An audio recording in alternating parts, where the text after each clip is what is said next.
Good evening. Good evening, viewers and listeners, and thank you very much for joining us. I have the pleasure this evening of hosting and moderating this very riveting discussion, which I anticipate we will have. On the panel tonight, I have two distinguished gentlemen with me who are no strangers to the Guyanese society. I believe that over the past few months, in particular, everyone who did not know them have become very familiar with them. With me, I think to my right, which would be your left on screen, we have Mr. Timothy Jonas. He tonight is speaking in his capacity as the chairman for a new and united Guyana. And to my left, which will be your right, we have Mr. Nicholas Boyer, who will be speaking tonight in his capacity as the chairman of the Private Sector Commission and also as the president of the Georgetown Chamber of Commerce. Two very well respected, distinguished gentlemen in the society. And I certainly look forward, gentlemen, to the conversation which we'll be having. Of course, viewers and listeners, the very first thing which I want to say is that, we're always thankful to Globespan for providing us with this platform to be able to have many of these discussions. These discussions are extraordinarily important for our society and ensuring we have the discourse continuing to go. They play a very important role in leaders, particularly in civil society and otherwise, being able to voice their opinions and air their thoughts. So much of the popular media is occupied with those who are in the mainstream, and we also often like to give a platform for many of the other leaders in society to speak. So, gentlemen, thank you so much for joining me this evening.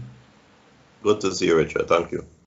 Thank you. Thank you, Timothy. Thank you, Nicholas. So the very first thing which we will be discussing this evening is the Secretary of State, Mr. Mike Pompeo's visit to Guyana. And this is a very broad area. So within the context of it, I'll just want to provide some antecedent because as you all are well aware, viewers and listeners, that Mr. Mike Pompeo is one of the highest ranking United States government officials to visit Guyana over the past few years, or actually over the past few decades. I don't believe over the past few decades we have had someone of this caliber or who is in this ranking of the US government visit us. This visit, of course, happened only very recently, last week, and Mr. Mike Pompeo spent just roughly about a day here. It was a visit which he had throughout the region. He visited a number of countries, including but not limited to Suriname. He visited Colombia, visited Guyana, he visited Brazil. And whilst on his visit, he would have, of course, met with none other than His Excellency Dr. Mohamed Fanali. He also met with all of the members of the cabinet, including the vice president. And very interestingly, there was the signing of a memorandum of understanding and essentially or fundamentally an agreement to cooperate and to deepen ties between Guyana and the United States. So this evening, of course, I would like us to discuss this context within which Mr. Mike Pompeo visit occurred. Of course, we are coming off of the heels this month, or last month rather, of a very trying time in the political history of Guyana. We have had about 5 months of an election, one of the longest in the Anglophonic Caribbean in post-colonial societies, and it's been a long run for all of us. And of course, Mr. Mike Pompeo was one of those voices at the forefront of the call for a peaceful transition of government based on what the will of the people was expressed. So without further ado, I would want to invite Mr. Timothy Jonas to share some of his insight and share some of his thoughts on what he believed the visit of the Secretary of State represented within the context of the Guyanese economy and Guyanese polity and political environment and its development, after which, of course, I'll ask Nicholas Boyer to give some of his remarks also. Thank you. Well, that's an interesting question, Richard, given that I think you've just about summed up everything that any Guyanese knows about the visit. So let me draw some inferences from the facts you just gave. Mike Pompeo was in the area. As you say, went to Suriname, Colombia, was around the place. So he came here. And for me, that diminishes the importance of a Guyana visit in the grand scheme of things. He was in the neighborhood and he passed. He signed an agreement, and Guyanese, at least I don't know what's in that agreement. I would like to know. I think Guyanese would like to know. So far, it's been very cloak and dagger, except that we know that there's this agreement for maritime patrols. We also know that we have no maritime capacity. So an agreement for maritime patrols essentially means Mr. Pompeo has our permission to sail his vessels in our territorial water. And the reason for that is drug enforcement. So that's what we know. Now, that's very little. That's precious little. What I can say is that if there is an agreement for U.S. patrols to fight drugs, it has my support. It has the support. Again, it's a good thing. It needs to be done. If there is a mutual cooperation agreement that was signed between President Ali and Mr. Pompeo, that's a good thing. It needs to be done. We have Big Bad Venezuela on the west. We've had Suriname gunboats in the east, although that has now been resolved. And the fact is, the U.S. commercial interest in any area is equated to the interest that the U.S. will show to ensure that democracy works, that the systems work, that there's liberalization in the area. We know they're not doing it out of the goodness of their hearts, but that doesn't mean it's a bad thing. And I would like to see greater cooperation. I know that when Mr. Pompeo was here, he met with the leaders of American-owned companies in the country. Nick might know something about that. And I would like to see more investment here, including investment by U.S. investors. And I would like to see a system of governance by President Ali's government that encourages that investment by creating a good environment, a safe environment, and a predictable environment for investment. So we know precious little, but what has been done so far, I see it to be a good thing. Thank you very much for sharing that, Timothy. Nicholas, I'll ask you to share some of your thoughts, and of course, after that, I'll lend a bit more from what we've seen in the public domain. Thanks, Richard. So, we have to say that, obviously, we welcome the Honorable Secretary of State, and a number of our organizations have put out press statements to that effect. And of course, we're hoping that it signals greater cooperation between the private sector of the United States of America, as well as the private sector of Guyana. Like Timothy said, there was some amount of tidbits that we've received on the agreements that were signed. So far, what we had known were that the areas center around security. So activating the ship rider agreement, and then the investment pact, which mainly we had met with some officials of the U.S. Embassy in advance of the Honorable Secretary of State's visit, and the discussions had said that basically the investment agreement would have three major thematic areas. There would be investments in energy, infrastructure, and I think the third was digital economy. And most of the, let's say, cooperation would center on these three thematic areas in the investment side. And then I think the third major, so if you think of security as one, the investment agreement as two, the third major topic of discussion was trade, and particularly had, I know there were some discussions on the catfish ban. And I know, some fun was made about it in the media because we have a lot of large discussions as we're going to be a major oil exporter. But we were talking about the catfish ban as being something that's a significant bugbear for catfish exporters. And it is for those in the industry. So those are the major areas that we were briefed on that they would have been discussed, and then obviously we saw it come out in the news. For us, we awaited more communication from government, and we as the Private Sector Commission intend to engage the U.S. Embassy, because for us, what we look at is that we look at Guyana as being a country that is ready to take off and is taking off at for some measure, only being held back currently by COVID-19. And we are happy that our governments are collaborating, between our government and the US government, but we want to be faster than the government's collaboration, because government's collaborations are usually bureaucratic and has a number of hurdles to clear. So even though these agreements were signed, activating and using them, is going to take some time.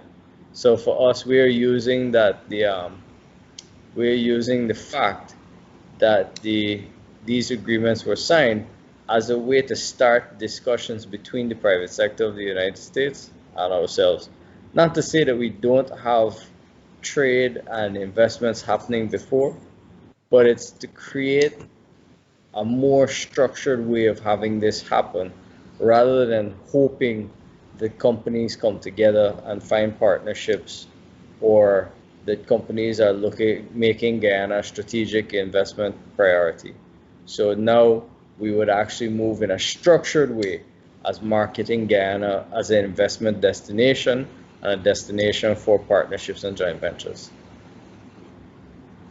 So Nick, thank you very much for that. I'll actually be following up from the private sector vantage point of this discussion shortly, but only to say that on September 22nd, to lend a little bit more of clarity for the viewers who perhaps may not be following the current affairs very closely. On September 22nd, of course, that's yesterday, the United States Embassy and the ambassador here, Excellency Sarah Lynch, released a statement, and I'll just take some time, a minute or so, to read the one paragraph, which I believe is very important for us.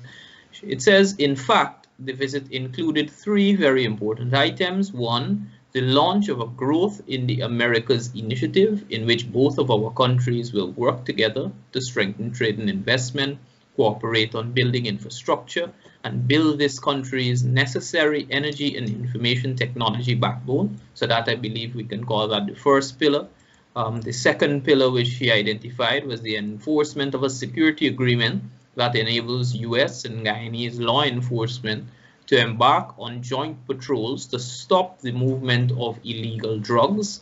And three, the commitment of $4.5 million of new US aid assistance for youth and citizen engagement programs. So these are the three main pillars which have been released as actionable items out of the visit of Mr. Pompeo, the Honorable Secretary of State, to Guyana. So, Nicholas, we have come out of a very rough patch here in the Guyanese history. We've come out of a period where our democracy was essentially on trial. We've come out of a period, you sitting at the helm of these private sector umbrella organizations would know how much apprehension has been developed by investors regarding the political situation, etc. do you see the visit of the Honorable Secretary of State as being one which sends positive and or credible signals to investors? Do you believe that this is reassuring in some way to investors, particularly with the backdrop or against the backdrop of what has happened over the past few months? Right. So I think you bowled me quite a softball question there. I mean, the key thing is that yes, of course, the visit by the Secretary of State is going to be one that gives U.S. companies, particularly, as well as other companies in the Western Hemisphere, confidence of investing in Guyana, having come through that period of the past 5 months where there were two major clouds hanging over Guyana as an investment destination.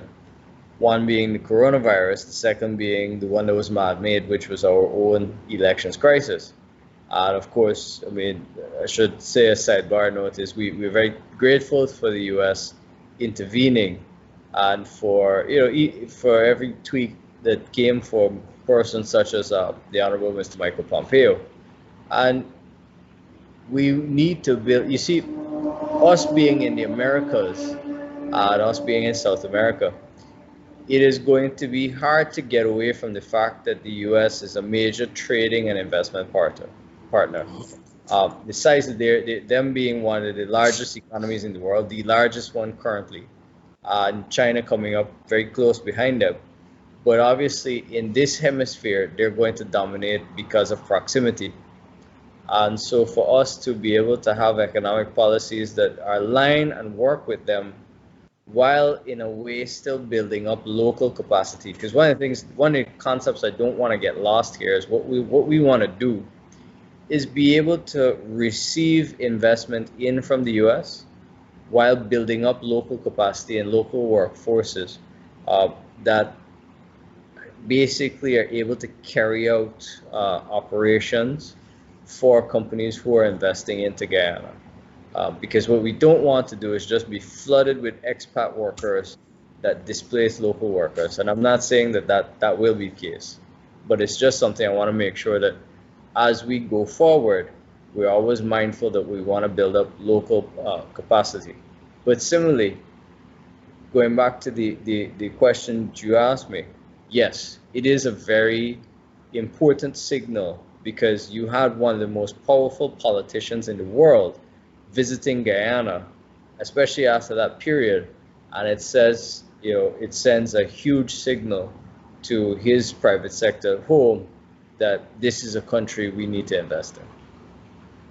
And this would be in spite of the September 2019 statement by the US ambassador that local content push could send the wrong signals to investors. Well, the thing is that, if what we need to do is to find that optimal point where Guyana has limited capital and you have other countries who have more advanced technology. So if we import the capital and the technology and we train our workers with the right skill sets, you get a good mix. And so those investors will get a very good return on their money, and they will benefit from investing in Guyana, as well as the local workers who are hired by those firms will also benefit. And that's where we kind of gotta have to push the messaging to. But coming back to the key topic that got us here, we welcome the visit by the Honorable Secretary of State, and we look at building that relationship with the U.S. private sector. Thanks for that. Timothy, the United States has essentially provided money here. I think it's about $5 million to aid in the support of the Venezuelan displaced migrants who are coming to Guyana. This is a very important signal also, which is being sent, because essentially, the situation between Guyana and Venezuela is one which has not been the best relationship, particularly over the past few years. Now, the United States, of course, has publicly supported the opposition leader, or what was being termed at one point as the interim president in Venezuela. But the opposition leader, Mr. Guaido, Mr. Guaido, however that name is pronounced, I'm not too certain. He has also pledged his support for the push for the Essequibo territory, which of course has been settled at the 1899 tribunal, which is before the World Court. What are your views on this, and how do you see the Secretary of State's visit helping with this situation in terms of the Guyana-Venezuela border relation? You raised two important questions there. Let me take them in turn. To me, the easy one first, which is the border issue. Luckily for us, despite the fact that the two large parties can agree on practically nothing, their policy and their approach to defending the border and to prosecuting Guyana's claim to keep Essequibo, as every Guyanese believes we are entitled to by virtue of the treaty made 120 years ago. The approach by the two parties has been consistent, and I think it has been a correct approach, and it looks as if it's going in the right direction and will lead to the conclusion that we want. We've gone to the International Court of Justice. We have been able to persuade the court to accept jurisdiction, although Venezuela has fought that tooth and nail down the line. Because the two sovereign nations are now before an international court, I am not sure that it is prudent to try to seek the comment from a third party, even one as important and powerful as the Secretary of State. We have submitted to a jurisdiction. We have a strong case legally. We have prosecuted that case competently using good legal minds, and we will have a result. And when we have that result, that is what will empower us in our defense of that piece of territory that is so fundamentally important to us. So I would like to separate the two, relations with Pompeo and any suggestion that, a comment from him might help us. Our case rests on a treaty that was signed, an agreement that was made, and the conduct of the parties, including our actual control and use of Essequibo without interruption. And those are good grounds, and because we're before the ICJ, we'll wait on that. To me, what's a much more difficult question is one that arises from the fact that we are seeing an influx of not just Venezuelans, but Brazilians, Haitians, foreigners coming into the country. So this is a new development. It is as a result of not just the standard of living in Guyana has increased gradually over the years, but also because of the serious travails that are being experienced in those other countries. So I think that a trend has begun, which we are going to find it difficult to stop. You see, our borders are open. We don't have the wherewithal, like the Greeks, that stopped the immigrants coming and create a large camp and put the immigrants in a camp and can send them back or decide what to do. We simply don't have the infrastructure, the know-how, the power, the resources to do that. So we have a situation where we are seeing, every day you see it, numbers of foreign people speaking a foreign language in the country. And it is uncertain what steps are being taken even to regulate their presence, let alone to keep track of them and to ensure that they're gainfully employed and not engaged in crime, look after their housing, see about their children in schools, that kind of thing. This so far we have been able to absorb, but there are a couple realities about Guyana that I think we have to appreciate, we have to understand about ourselves, and then we have to take steps to accommodate. The first is that we are tiny. Our population, 400,000 in Georgetown, another 300,000 scattered around the country, is minuscule when it's compared to the millions that you find in Brazil, in Venezuela. We can be swamped, and we can be swamped so easily, culturally, economically, in the society, that we have to guard against it. We also have to take a position, and this is my view, that we can't reject people who are in such desperate straits. We have to find a way to accommodate them, ensure that who comes are people who can contribute to the society, the able-bodied, the educated, the people who have the wherewithal to look after themselves. Try to find a way to distill that group from the criminals, because the criminal element will also come, and we do not have the capacity to deal with that. So we have to find some way to regulate and some way to try our best to ensure that who gets here is able to integrate into the society in a way that does not compromise our cultural integrity, because the beautiful culture that we have needs to be maintained, and it will be easily subsumed because we're so tiny. How that will be done is difficult, but it's got to be done with immediacy. It's got to be done now. And I think that is the larger issue. We have to make sure as well, given that, you see, one of the things that everyone recognizes is that we are on the cusp of an economic boom.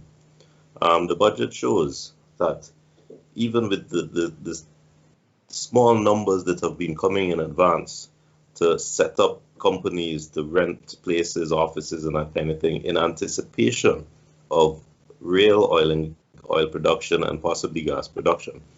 There was an increase in the budget by 125% in terms of revenue derived just from that drop in the ocean. That is how small we are, and that is how large the economic boom is going to be. It is something that is almost beyond imagination, and the people who are coming in, the Venezuelans, the Brazilians, the rest, they see that. They know that is going to happen. We have to, as a priority, I believe, recognize that in 10 years, there will be more non-Guyanese living in Guyana than there are Guyanese. And that is not a bad thing. But we have to make sure that the people who are Guyanese are protected and are the first-class citizens in our own country. So why we have to arrange a system to welcome the others who are coming, the people who will be working in oil and gas, the people who will be doing the hard work and the jobs. We have to ensure that it is difficult to get Guyanese citizenship unless you're of Guyanese descent or you're born here. We have to make sure that we have systems that regulate these people that come in and that they pay for their visa and that they don't overstay their time and that they go back when their time is up. We have to make sure that the entire thing is regulated. If we don't, we will be swamped and we will lose our identity. And I think that is the larger question right now, trying to resolve that. Thanks so much for that very insightful answer. What I would like to ask is perhaps just a follow-up to that. You know, we have about 36,000 Venezuelan migrants, and that was the figure reported at the beginning of this year. So I would reckon that during the course of this year that figure has obviously increased. And if we were following the news very carefully, you'd see the regional chairman for Region 1 at that time was saying that it has already begun to put strain on the healthcare infrastructure and other infrastructure of that region.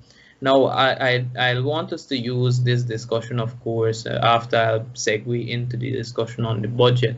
But what are some of the reforms, and this question, of course, goes out to both Timothy as well as Nicholas, what are some of the reforms that you believe we should be undertaking in specific to be able to cater for this? Because, of course, we will not be faced with just an influx of Venezuelans. We have persons coming from all of the neighboring countries. This is one of the consequences of the oil and gas boom. Not saying that it is a bad thing. I mean, Nicholas, of course, you can perhaps lend some insight into what the quality of the labor pool is from the migrant workers. But what are some recommendations, perhaps maybe say the top 2 or 3, in light of this? And then we can segue into a discussion on the national budget.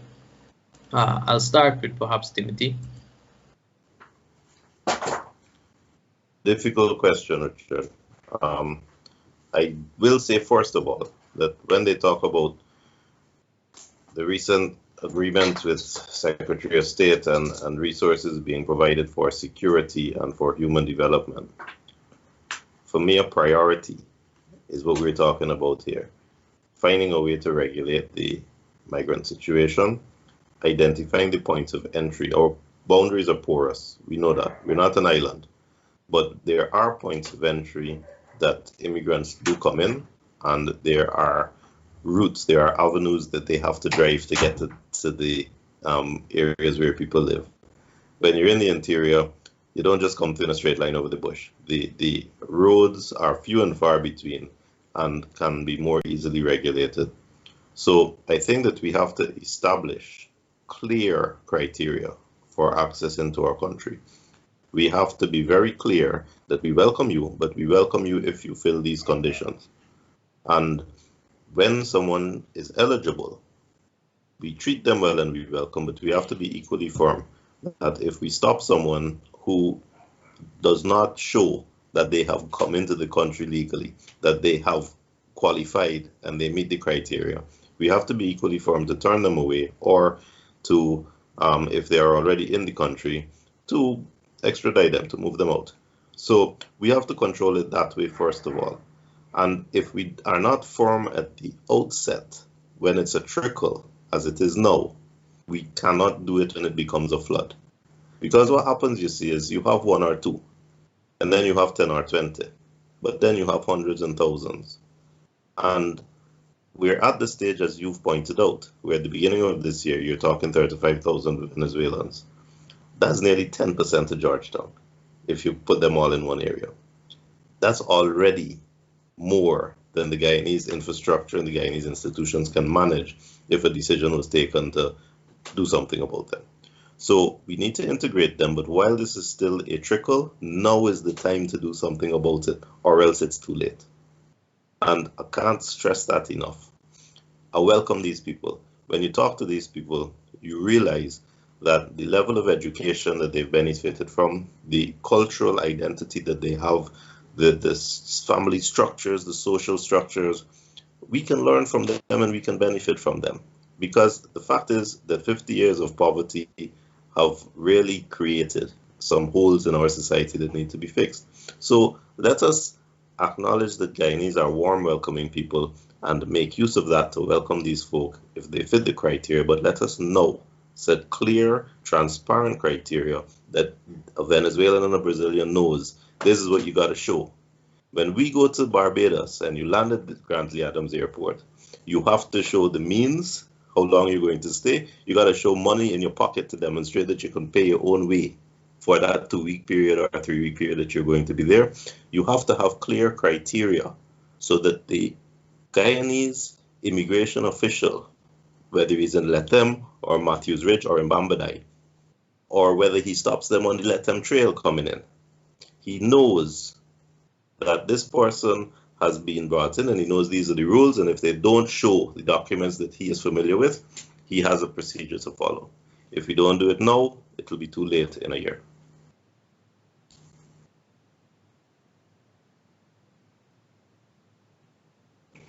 Thank you for that, Timothy.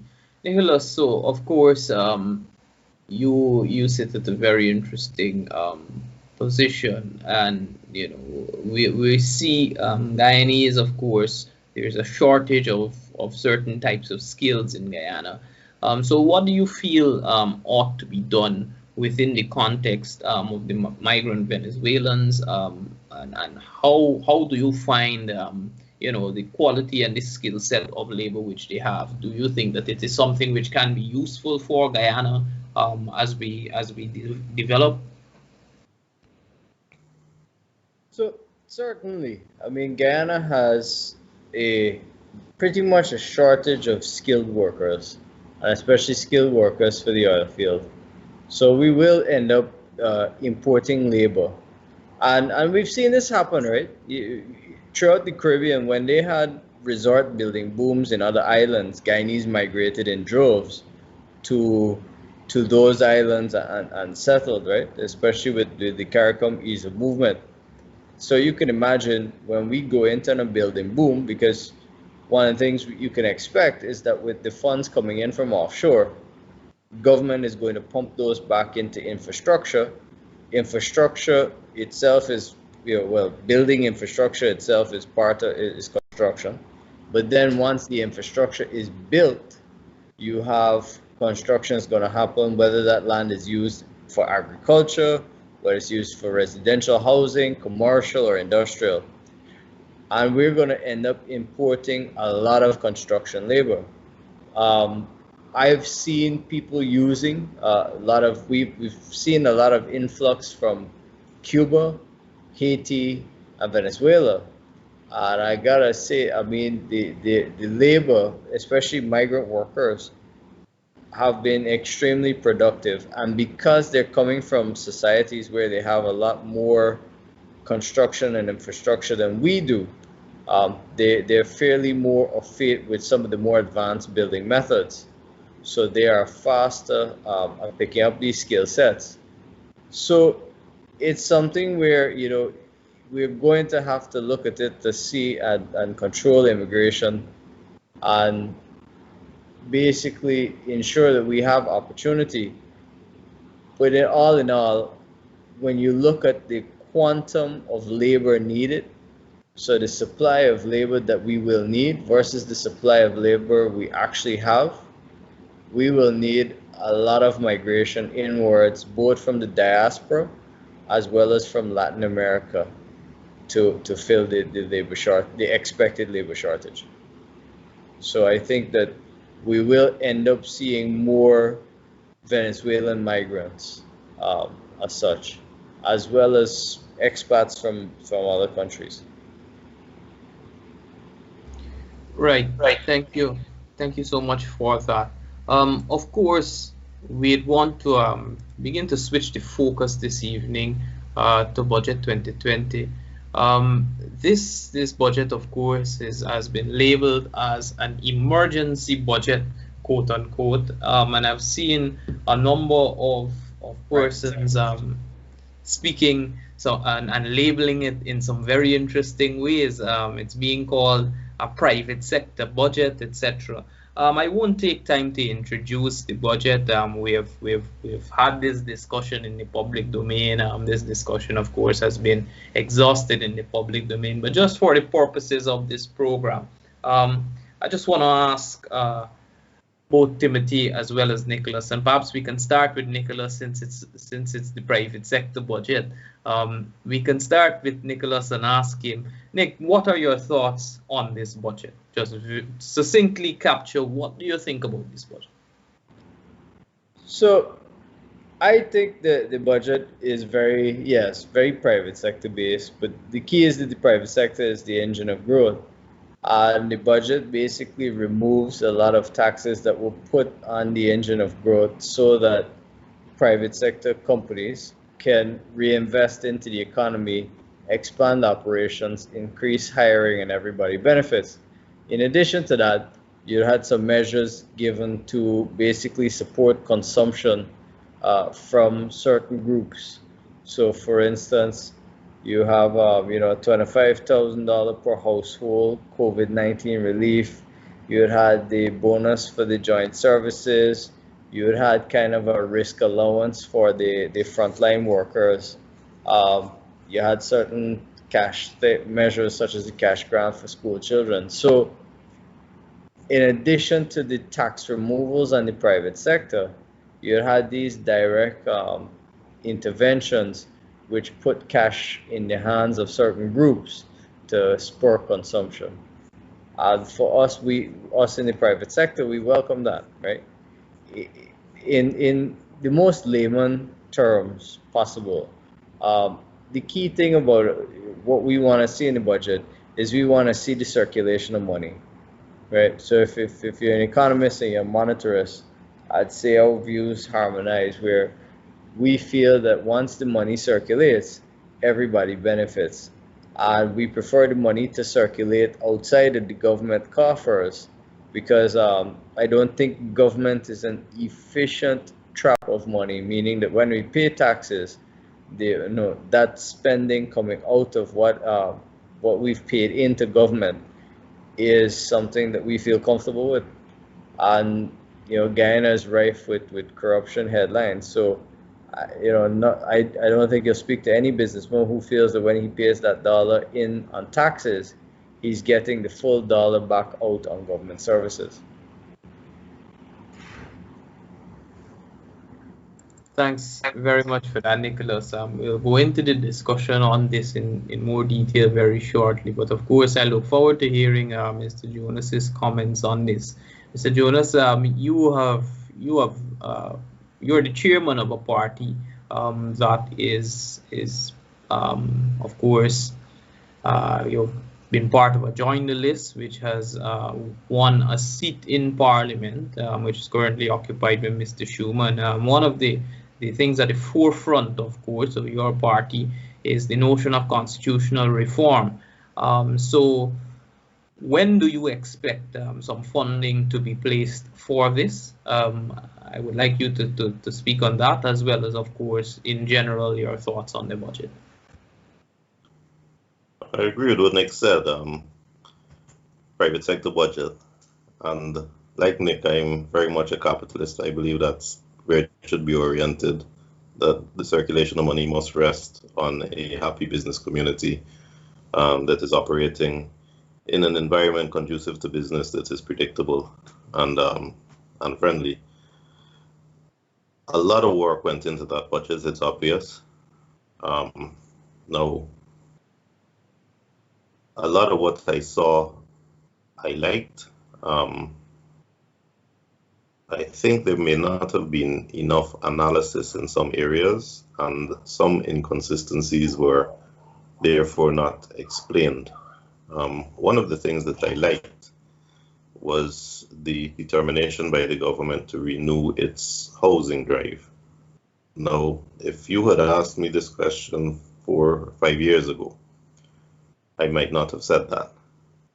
But I am increasingly aware that with the same influx of people that we are talking about now coming into this country, if I'm correct and our population increases by half or doubles in 5-10 years, housing will be at a premium, real estate will be at a premium.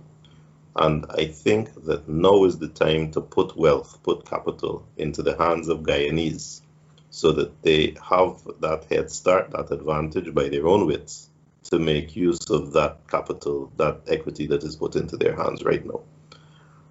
Some will use it, some will lose it. That's well and good. But I like the idea of giving them a head start.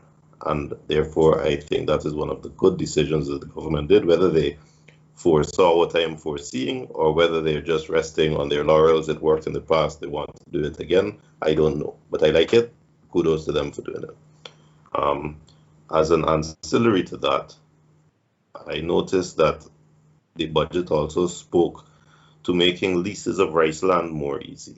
As you know, there was a huge bureaucracy under the previous regime and a tightening up, a stranglehold almost, especially in Maikoni areas and that kind of thing, the Abari areas. I think it is excellent to allow the people who know about agriculture to get into agriculture, and that is what you are seeing in those areas. People who are experienced rice farmers are given an opportunity. It needs to be done. For me, I don't like the idea of leases, and I don't like the idea of licenses. You need to put wealth in the hands of the people. And at this stage, in anticipation of the influx of large populations, I think now is the time to provide easy ownership, just as central housing is doing with residential areas, establish commercial areas, establish industrial areas. The budget speaks to that, but in vague terms, good. But similarly, in the agricultural areas, create wealth create equity by making the land available as owned. Allow that to happen so that the new owners can go to the banks, use the equity to borrow money, get a head start in terms of growth, in terms of investment, and let's start turning money around. The old practice of bureaucratically awarding leases and then somebody challenges and you take the lease back and that kind of thing, it allows too much central control and is a source of potential corruption and potential favoritism. It's one of the things we need to avoid. And as Nick says, we need to minimize government's involvement in business. So I would like to see more of that. But those two things I like, the liberalization and the increase in the housing drive and the allocation of agricultural properties, also the development of industrial sites and commercial sites needs to be done now because land will become at a premium.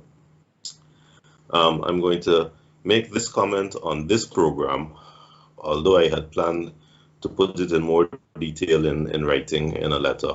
The government has continued the plan of the previous administration to do a high bridge over the Demerara River. I don't agree with that. I will tell you why. There's no doubt that there is increased traffic because there are large population sectors living over the Demerara River, and therefore there's enormous congestion coming to town every day on that same harbour bridge.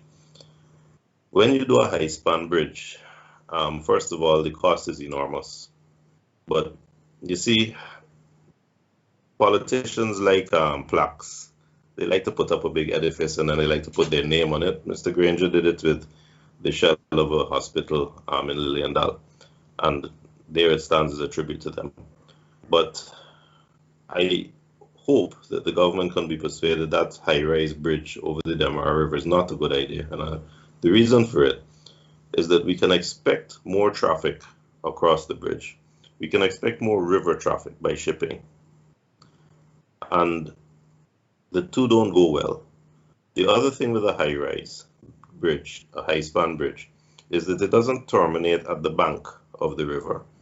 It actually has to go half a mile or 3/4 of a mile inland before it terminates, because the angle of descent to get back to the land requires that kind of space.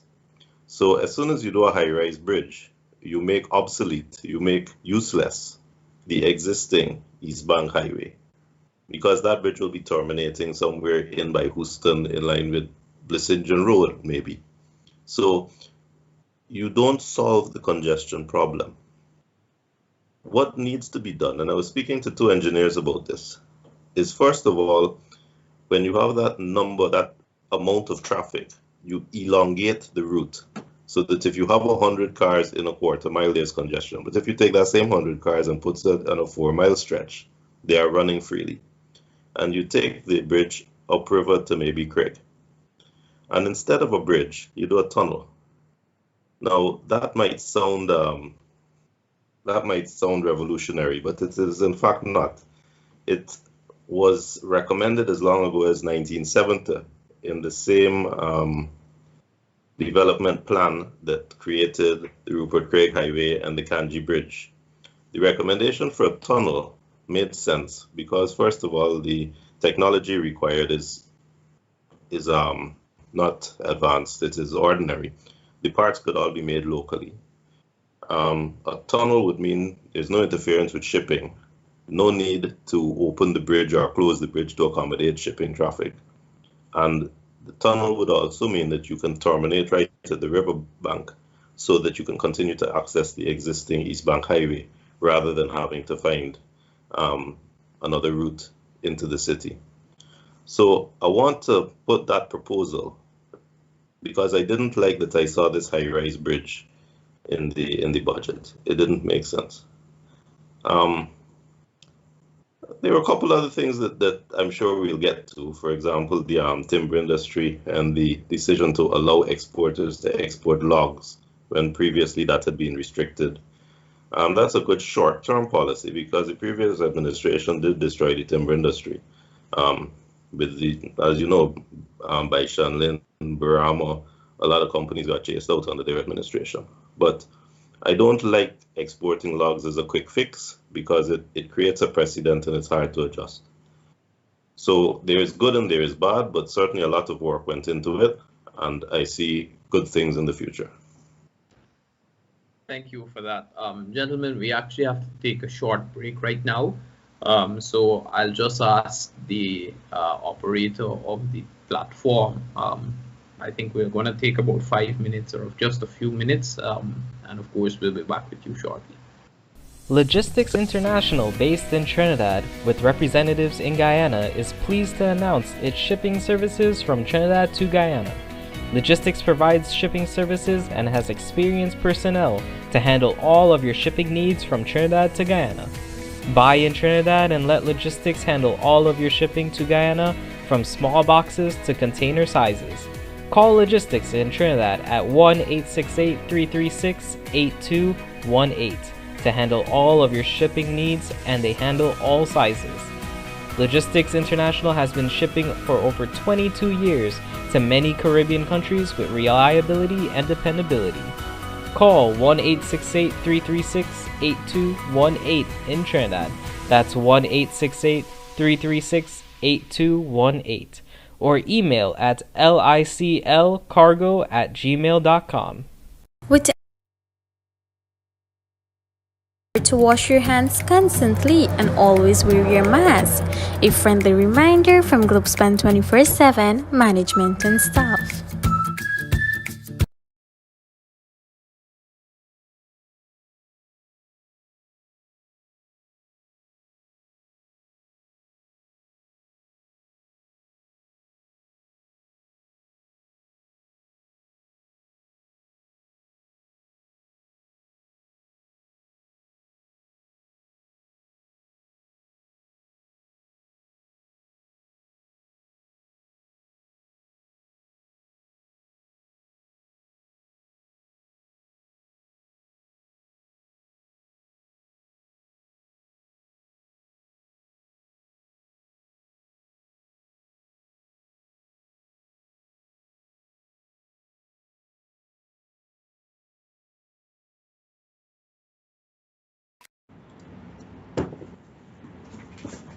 So, welcome back, viewers and listeners. We, of course, here are having a discussion at this point on Budget 2020. Before the commercial break, Mr. Jonas was explaining his thoughts on why he believes a high-rise bridge may not be the best thing for Guyana. And he was also making reference to 50,000 house lots that have been promised by the new administration, and why that is important, particularly within the context of the discussion which we had prior to it on the influx of migrants, etc., and being able to integrate them properly into the society. Now, Nicholas, you know, the high-rise bridge is something which, of course, has been touted as a major development project in Guyana, and I think before Timothy would have raised that point, almost everyone who was looking at the program may perhaps have said that it was a good idea, but obviously, you know, there seem to be those who have alternative thoughts. Of course, Mr. Jonas expressing one such. What do you believe, Nick? Do you think that we should be looking at a high-rise bridge, a fixed span bridge across the Demerara River this time? Do you think that that's something that will spur or catalyze development? I mean, Mr. Jonas mentioned the fact that he believes it will make the East Bank Road obsolete, but you know, this could be an opportunity for new development in the areas which the bridge lands. What are your thoughts on it, Nicholas? Thank you. Well, Richard, I'd say, you know, I mean, we'd have to get the engineers to kind of look over it. The key consideration that I would look at, the country needs to spend, keeping within the budget theme, the country needs to spend on infrastructure.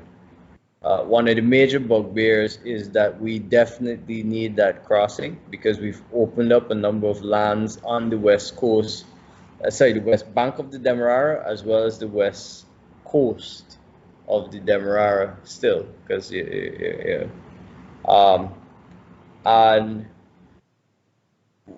you need that population. Because when you think about what's going to happen to our city, I can expect very soon that you're going to see a lot of the homes, and if you look around in areas like Kingston, you'll see a lot of two-story homes still in wood, and you expect maybe in another 10, 15 years that you're going to see a lot of higher rise buildings, maybe 4, 6 stories. And what's going to happen is when these homes get converted and you see these tall buildings going up, people are going to move outwards from the city, so they work in the city, but they move out to the city, and maybe areas like the west bank of the Demerara get an increase or a bump up in housing, and you have those lands being converted from agricultural use to residential use. So the infrastructure needs to be put in place, and that's what it seems like the government is doing. I won't get into the details because, again, my background, my profession is not engineering, so I don't want to say that I know, tunnel versus bridge. But what I would say is that it is clear that, and what Timothy alluded to, is that the key issue is congestion, and enabling that we have free-flowing traffic that allows for a large volume of people to easily and safely commute from the west bank of the Demerara to the east bank. And further, what you look at is opening up more road networks. For instance, we see that one of the projects in there, I think we saw Minister Indar talk about it, was that the government has the $50 million in hand and is going to execute the Eccles to forget what's the slipping me, Ogle to Eccles as a first phase, and then the second phase will be probably Eccles either to Diamond or to Tamari next. And so with that in basically being channeled into infrastructure, you open up more lands for development, more lands for residential use, which piggybacking on what the PPP government is outlining and pushing, as well as Tim is kind of co-signing that housing is very important because, just as a side note, there are a lot of studies that show one of the greatest assets a family will own is the home, and it really is a great wealth creator. So when you have these economic things programmed into your budget, infrastructure, real estate development, which create wealth and then kind of push consumption, I think that's what we have to keep moving forward with. Where I take Tim's point is that what we want is sort of a transparent, open manner of working so that a lot of input can be sought, and we know that the output, which is a decision to either build a high-span bridge or build a tunnel, is something we're all comfortable with because we saw how the feasibility studies were done. We understand how the planning and programming or budgeting was done. We understand what type of model of financing a major piece of infrastructure like that, for instance, a build, own, operate, transfer model was used. And then we see that the contractor, project manager, and a contractor who are capable of carrying out the works, plus building some local content in the execution, so that 20, 30 years from now, we're not importing a lot of contractors to do infrastructure like this. So that's the kind of life cycle you want to see moving through from the budget downwards in terms of this budget and planning in terms for the next budget and budget after. So for me, I take it that the budget is positive. I take it that infrastructure pieces like this, starting at the question you asked that launched me into this discussion, I I won't comment on the engineering piece. I'll comment more on the usage and the need. And I think the need is there that we need some method of safely connecting people from the East Bank of Demerara and West Bank with a larger volume than we have currently, and in a manner that does not have a lot of the restrictions where we have the bridge openings and bridge closings, and we all see what happens to traffic around that time. And so we need that critical piece of infrastructure. So I'm happy if the budget, puts funds towards the funds towards kicking off that type of project. Thanks very much for that. Well, I want to ask, obviously not everyone in the private sector may be satisfied with the budget. What are some of the areas that either yourself or those who have been in discussion with you have been saying they believe could have been that it could have been better in the budget? So I know that a number of us in the executive of the GCCI, as well as some smaller businesses, were complaining the fact that they wanted to see more direct cash transfers, not just to the households that we saw, but to businesses. And methods that could have been used, for instance, the waiving of the PAYE, pay as you earn tax, or the income tax, which would have put more, which would have allowed businesses to capture a certain amount of cash instead of paying that cash or that tax on their income over to the Revenue Authority in this time. And especially because sales and volume of transactions have slowed down greatly, no matter what sector you're in, and especially if you're in the tourism or hospitality sector.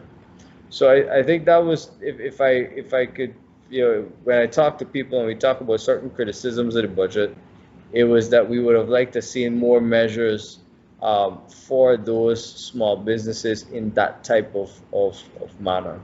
But overall, I think the budget has been positive and has been, which is why you get criticism from the opposition saying that it is a private sector budget.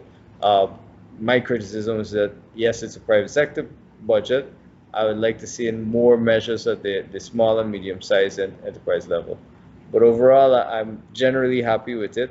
It's reversed a lot of taxes on the productive sector, and we need to see the productive sector moving again so that you get those products that Guyana can export, earn foreign exchange, and use that foreign exchange to maintain a certain, let's say, price stability in the foreign exchange market, meaning the exchange rate, to then purchase commodities and make those commodities affordable that we use in our everyday lives.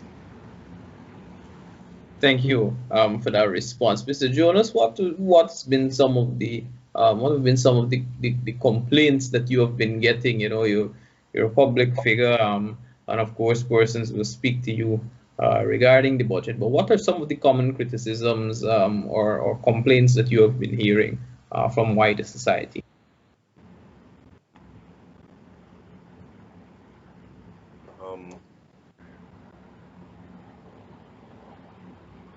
Neither of them really, to my mind, are fair because neither presents an easy. The first you will note is that the only reference to lots of promises were made to Linden. Linden is an interesting place because, of course, it's Afro-Guyanese and a strong Apnu area, and it is also a central point in terms of access to the interior. So campaign time, both parties talk up Linden and make promises to Linden. But the only reference I saw that gave any glimmer of hope to Linden in the budget that was specific to that was a call center, and that was unconvincing. The thing is that I think that Linden's solution is not a short-term solution. It's a longer-term solution. I'm afraid I'm going to very quickly go back to the Demerara River. Because I see increased traffic, shipping traffic I'm talking about now, along the Demerara River going up to Linden. For me, I would have liked to see some discussion as to whether shipping from Linden could be expanded, discourage the vehicles that just drive through, the logging trucks and that kind of thing, and see if employment can be garnered through improving the infrastructure on the Demerara River up there. That's one criticism I made, but as I said, a criticism made hesitantly because the solution is neither short-term nor is it easy. And therefore, to me, it's understandable that there isn't more in this budget. Hopefully, we'll see something next year. The other one, which again, there's no easy solution, turns on Gaisuko. Now, the previous administration made a horrendous and, to me, unforgivable decision, really destroying the social fabric and the social stability of many, many villages in Berbice by what they did with the sugar industry. Of course, they justified it, and their party loyalists justified it by saying sugar wasn't making money, sugar was losing, the PPP had been propping up sugar. None of that justifies what was done. When you are in government, economics isn't the only thing you look at. You look at social structures, you look at how society functions, you also look at the contribution made by the sugar industry. They didn't cater for the businesses that sell machinery, sell fertilizer, the fact that the sugar industry contributed to infrastructure by drains and irrigation and health, welfare, and that kind of thing. So it was an ugly and simplistic move to close it down. But having closed it down, I believe that the promise made by this administration and immediately implemented in this budget to spend a large amount of money to raise it from the dead, it's a hard sell because it's such a difficult problem now. But the factories have been in disuse for a long time. The budget itself says that they can't be resuscitated, that it needs new equipment. And yet we hear that hundreds of people are already being employed in a sugar industry, ostensibly to get the fields back in order, but to what end with no factories? And if so much money was being spent to subsidize the industry when it was up and running, how are you going to resuscitate it now using the same management, the same government that had to subsidize it over an extended period of time on a gradually decaying basis? When you read the budget puts cart before horse in that regard. The budget says we start in this and we put in money into this because we're going to get it up. But then, having already made the decision to get it up and running and start it up and putting money, we are going to see how best to do it. So it's not, is it feasible? The question wasn't, was it feasible? The question is, we're doing it, so how to do it? And for me, that doesn't help us in the long run. If there's a change of government in 5 years, do they close down Gaisuko again? If there's a change again in 10 years, do they start it up again? We need some kind of system that is reliable, is predictable, is consistent, and we don't have it. The situation in the society in Berbice that has been impacted by the destruction of sugar is dire. Those people need welfare. Those people need a new way to earn their living because they don't want to be on welfare. These are proud, hard-working people. I understand that. I do not believe that the solution was just to raise sugar from the dead, run by the same management that couldn't run it in the first place and therefore had it heavily subsidized for so many years. For me, I would have liked to have seen it privatized on as generous terms as needed to be done, but on terms that guaranteed, on a 5-year basis, minimum employment numbers, so that the people who were laid off know they are going to get jobs. Privatize on terms that guarantee that you're going to be growing sugar, or you're going to be growing soy, or how you're going to be growing it, so that you guarantee employment, but you also guarantee a product that is so integral in our society and is so integral in our exports and in our traditional and standard business, at least for a period of time. So that it needed a short-term approach to encourage an investor to come with guaranteed job placements, and then a medium term, because I don't think we are going to have an employment problem in 5 or 10 years as oil gets off the ground. Just to simply restart sugar, I hate to criticize because it was such a difficult problem, and the issues were so enormous and the harm done was so large. But to me, it needed to be done more carefully as a financial endeavor. And as Nick says, and as Guyanese know by hard experience, government can't run business, let alone resuscitate one that's been killed by the previous administration. So that was the second criticism that I have heard of this budget.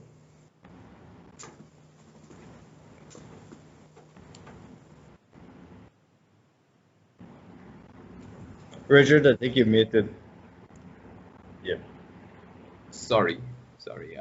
Nicholas, what do you think about that point? Gaisuku, when we speak about Gaisuku, we're not just speaking about a company, we're speaking about an industry. What are your views, and in particular, what are your views as the PSC chair on this? Right. So sugar is a ticklish topic, and we do have some examples of recent divestitures, or I should say divestitures in more recent memories. The bauxite industry is probably the more recent one we can talk about as a comparison. The divestiture of Lynn Mine and Burr Mine. The thing is that my view on sugar, and I know a lot of us have discussed this, is that I look at sugar as something that the government needs to get back up and running and then privatize to get the best kind of deal possible. Because if you think about it, and if you permit me to speak about it as a layperson in business, what you would have wanted to do is to sell an asset as a going concern, not a piece of land. So the government needs to invest to get the estates back up and operational, and then needs to, as Tim alluded to, try to find the person who is the most interested in crafting a deal or executing a deal on it, and find the terms that make the deal work. Sugar in Guyana is controversial because I think a lot of people do not understand the welfare that Gaisuco provides to a number of communities where the sugar estates operate. Gaisuco, I mean, there's a reason they used to call this thing Bocas Guyana, and Bocas took care of you from cradle to grave. Gaisuco provided drainage, hospitals and clinics, other welfare programs in addition to the employment for those communities. And sugar is a good where you are using Guyanese labor paid in Guyanese dollars to export the product that got you US dollars, right? So if you have to subsidize it for a little bit longer in your home currency, and I know I've talked about this in a number of forums, the importance of understanding the difference between what we are spending in home currency versus what we are spending in foreign currency. Because if we are subsidizing home currency to keep an industry going, we're not saying to do it indefinitely, but to get the industry to a point where it is more attractive than what it was funded, I don't see as being a bad expenditure, because essentially you're, as a government, able to print your home currency. You're not able to print the foreign currency. And so if your goal is is exchange rate stability, you need sources of export. The unfortunate thing is that we in Guyana need to either improve the science and research behind how we do sugar, because we do sugar in a very labor-intensive way, where the productivity per acre is lower than the behemoths next to us, like Brazil, that also do sugar, and so it makes us very uncompetitive to such a behemoth such as Brazil doing sugar. As well as you look at, we've met a number of Indian companies who, from the life of the sugar plant through to the processing, even to the even to the waste products, they try to utilize or get value from that whole cycle, where we've seen even them using some of the waste products for energy. And so the thing is that we don't need to reinvent the wheel. We just need to get the estates to a point where they're attractive to external investors, and then sell them, basically privatize them. There's no privatization that will happen without some amount of job loss, right? Because when government is running an organization, it's proven across the world, you have an innate push, because when government runs an organization, power is transferred to the workers as a labor movement, meaning that the collective bargaining strength of the labor movement in that industry can force governments to do things that are not, not necessarily something a private company would have done, because a private company, they're seeking to maintain profits, whereas a public company is seeking to maintain employment. So yes, the public company might not state it, and it might not be a goal that they put up on the wall, but it's essentially what you'll see happening across the world. It's tried and true. There's very few public entities that don't have this as a goal, right? And the key thing is, we do need to spend on the sugar industry to restart it, to sell the land, because if we tried the opposite way, which was the opposition's proposition of disbanding those estates and selling it, you're selling land. You're selling land with very little infrastructure around it, very little, let's say, support to do any sort of other business other than sugar or rice, which we do at large scale. So it's a very hard task to sell that. And as such, I'm sure you've seen valuations. If you could imagine that I think they tried to contract PwC to value it. So you could imagine that the valuations coming back in would not have looked attractive for sale, because you're basically selling land. So sugar as a topic is one that is ticklish. The PPP has a lot of support in the sugar belt, and so it's going to be very political. But I think if I were to step back and from a neutral point of view and succinctly recap what I've said, I think that sugar needs to be restarted and privatized. We have examples of what has happened.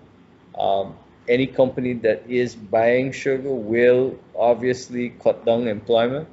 And what the government needs to do is have programs in place to retrain, upskill those who will be shed once the industry is privatized. I think if I may, Richard, I hear what Nick is saying, and the first point he made is well made, that it was a huge oversimplification just to talk about sugar losing money, because the fact is, and he's absolutely right, the losses were Guyana dollar losses. The losses were as a result of the fact that there was a huge labor force, and that was where most of the expense went, and that's a Guyana dollar loss.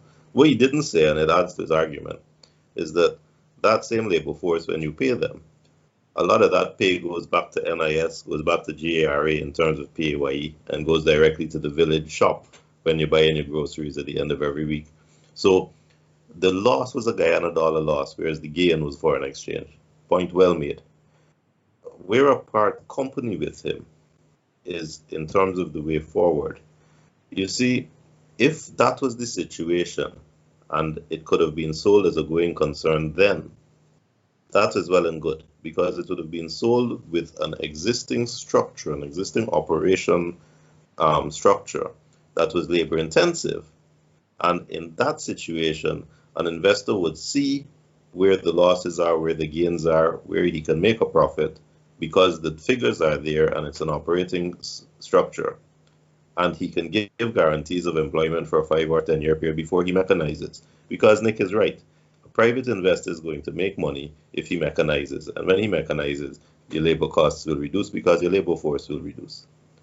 But I don't think that translates now to asking the government to take that step of resuscitating. Because the question then is asked, does the government resuscitate using a labor-intensive mode, or does it resuscitate mechanized so as to be more attractive? If it resuscitates in a mechanized format, then you got problems because you haven't solved your immediate short-term labor problems and social problems there. Also, the nature of mechanization in the agriculture right now is very, very, it is specific to a particular industry. You can't do it as a general way. It's very specialized. So that the machinery you use, you have to plant your fields and you have to place your furrows in specific rows at specific distances to accommodate the machinery and that kind of thing. So that I don't think that it's feasible to ask the government, which has historically been unable even to run sugar with the old labor-intensive canals, to create that infrastructure so as to make it saleable to a foreign investor who wants to mechanize. And Nick is absolutely right. When you're selling now, you're selling land. But it may well be that both Ghana falls because it has been, sugar has deteriorated over 50 years as a result of 50 years of incompetence. It is finally destroyed 3 years ago as the last disastrous act of an uncaring government. I don't know that I want to ask that same government, that same leadership, to not just revise it, resuscitate it, but do it in a way that is mechanization friendly. Sometimes you got to bite the bullet. But certainly our short-term goal has got to be to solve the labor issue, the unemployment issue in where those estates are in those villages. Medium term, to have a business there that is producing sugar in a reliable way and is paying taxes. And then in the long term, to allow that same labor force to evolve so that the children of those laborers are educated and are getting jobs as engineers. Yeah, we really want to have the future of our country in sugar. I think it's a very broad question which we as a society may need to examine and have a public discourse on. I believe that the operator is signaling to me that we have to go for a second break, after which time we'll return and just wrap up this evening's proceedings. Thank you so much, gentlemen. We'll be back shortly. Logistics International, based in Trinidad, with representatives in Guyana, is pleased to announce its shipping services from Trinidad to Guyana. Logistics provides shipping services and has experienced personnel to handle all of your shipping needs from Trinidad to Guyana. Buy in Trinidad and let Logistics handle all of your shipping to Guyana, from small boxes to container sizes. Call Logistics in Trinidad at 1-868-336-8218 to handle all of your shipping needs, and they handle all sizes. Logistics International has been shipping for over 22 years to many Caribbean countries with reliability and dependability. Call 1-868-336-8218 in Trinidad. That's 1-868-336-8218. Or email at liclcargo@gmail.com. Globespan 24x7 continues its efforts to serve the communities. The platform provides for all sides to air their views and discuss solutions. Viewers in Guyana and across the world are participating in these discussions. Globespan's platform offers Guyanese an opportunity to express their concerns and discuss solutions in the political realm, thereby addressing the polarized situation. Discussions also include social ills, such as alcoholism, domestic violence, suicides, and much more that have been plaguing the nation. Globespan 24x7 platform connects the diaspora and the world with Guyana. The concept is helping to shape the development of Guyana. So Globespan 24x7 needs your support to continue to serve the communities. Go to globespan247.com and pledge your support with from as little as $5, $10, $15, or $20, or any amount each month. Your support will help and go a long way to develop Globespan 24x7 as an independent platform that brings in all sides for the communities. By including all sides, we can bring long-lasting changes for all Guyanese. Log on to Globespan 24x7 today and pledge your support.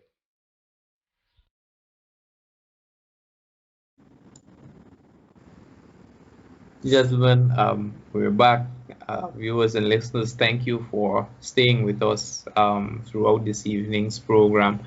We've been having some very interesting discussions here, both on and off screen, on a number of issues. And there's been one development today which I've found to be very interesting.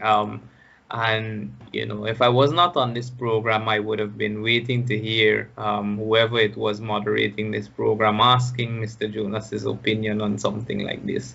So Timothy, we've seen today in the news that they have said that almost a slight chaos erupted yesterday at the National Assembly when 25 parliamentarians from the opposition voted against the $800 million budget for the indigenous development. They've essentially said that there is an attempt to use the money in what has been deemed as a flagrant attempt to use the money as a slush fund, and that the indigenous peoples are being used as a decoy for the misuse of state funds. I'm quoting here from a Kaituo News article which quotes a press release. Just what are your thoughts on this political development here? And do you think that doing something like this within the context of what has happened after 1 hour of questioning, do you think that something like this augurs well for the upcoming parliament or the current parliament which we have? Richard, you're only asking difficult questions tonight. First is Gaisuko, then is the bridge, and now it's our indigenous brothers and sisters and their needs. I've had some conversations with folk on this subject, and the first thing we need to do, forgive me, the first thing we need to recognize is that our indigenous brothers and sisters have been sidelined and marginalized and ignored except election time. And at election time, they are pandered to by two parties that really couldn't care less, but see them as a large enough voting bloc to need them, but also insult them. And they insult their intelligence because after elections, not much help arrives. Now we have to consider what is needed, and that's more tricky. You see, if you visit some of these villages, there is a way of life and a heritage that you have got to preserve and allow the people who live that way, if they want to live that way, to continue to do so with dignity. So you have to enable that environment. You also have to recognize that technology and education and health and infrastructure are things that no matter where you are in Guyana, if you're Guyanese, you're entitled to it. You're entitled to share, you're entitled to equally participate. And therefore, our hinterland communities need to have access to electricity, to technology, to computers, to education, to health. That needs to be done because education is what empowers you to make your own life choices. If all you know to do is catch fish and grow a small plot and grow edo and cassava, and that's what you grew up knowing, you're already enslaved there. But if you're educated and if you have the means and the ability by virtue of your education to make a choice, then when you choose a lifestyle, you can improve in the same community that you're in. You can empower that community. You can make that community prosper. It's all well and good to go giving tractors and ATVs and outboard engines like their gifts. But you've got to teach people to fish rather than give them a fish. And forgive that analogy considering we're talking about riverain communities. And I don't think we've been doing that. So our indigenous family need to be empowered, but they need to be empowered in their context, with their needs, and having appreciation that you are dealing with people smart just like you and know what they want, and you have to listen, not talk. We've been talking. And when you interact with our Amerindian brothers and sisters, I realized they appreciate you when you listen.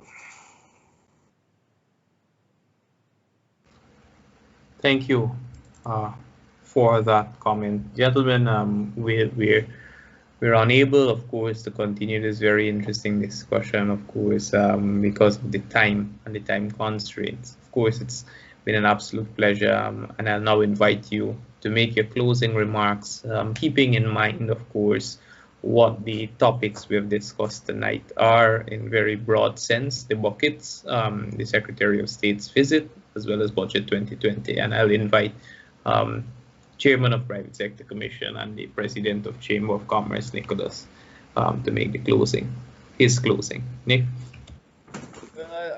I'll keep it short, Richard. So let me first thank Nohar Singh and the Globespan team for having me on. It's always a pleasure. I do enjoy these discussions because they always give me these topics, and then I end up veering off into other topics. What I would say just in closing is that, again, the PSC, the GCCI welcome the visit of the Secretary of State, Mr. Michael Pompeo. We look at it as the kickoff of a new phase in the U.S. and Guyana relationships, because it was a relationship where we had exported a lot of people and imported a lot of consumer items. Now we're going to be exporting oil and hopefully importing investment. And with the budget currently, we welcome the budget and the budget debates. We look forward to passing the budget because businesses would like to see some amount of spending going on. We do understand that realistically, when the Vice President presented his views on the budget earlier, most of the, about half of these funds already have been spent, and it's just kind of accounting for the spending that has been done before the PPP got into office. So realistically, to the end of the year, you're just looking at about 170 billion, I think, to be spent to the end of the year. So for businesses who are suffering from the coronavirus, we're looking forward to getting these funds out into the economy. Of course, we appreciate that we want it to be done in a transparent manner. So thanks again for the discussion, and I look forward to continuing it.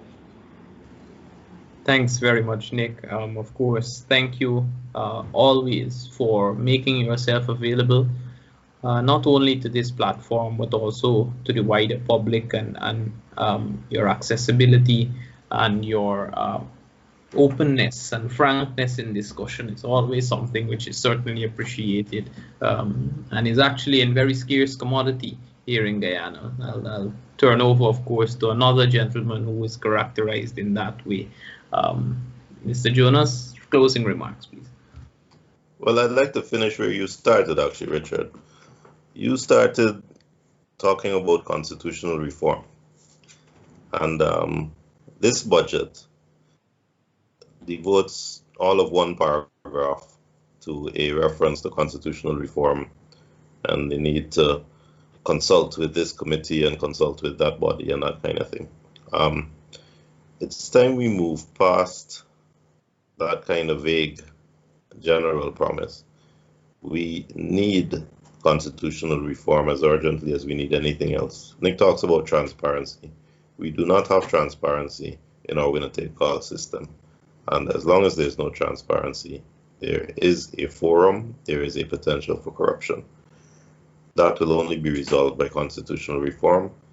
The winner-take-all system is what took us to the edge over the last 5 months, because you fight a back to the wall, no holds barred, absolute fight in a winner-take-all system. We need inclusivity. We need to change our system so that indeed everyone feels that they're represented. And I really intend over the next months to push for that. And hopefully we will see that happen so that we have transparency, we have consistency, and everybody is happy in the structure that we move forward with into what is going to be a bright future. Thank you very much for that, Mr. Jonas. The number of times I've seen you sit in that chair and say that very same sentiment, I think it's becoming too many to count now. But of course, thank you for sharing your time and over. It's certainly a point well appreciated, and I think all of Guyanese society can appreciate the point well enough also. So, gentlemen, of course, it's been an absolute pleasure. I, of course, would like to thank our viewers and listeners who have been tuning in. I have noted the comments in the chat box. They remain respectful, albeit very passionate.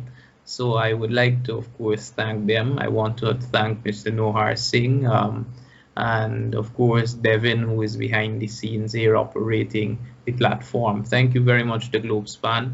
It's been my pleasure, of course, moderating this evening. And I certainly look forward to us having many more of these discussions in the near future. So thank you and good evening, everyone. Thank you, Richard. Nick, a pleasure as always.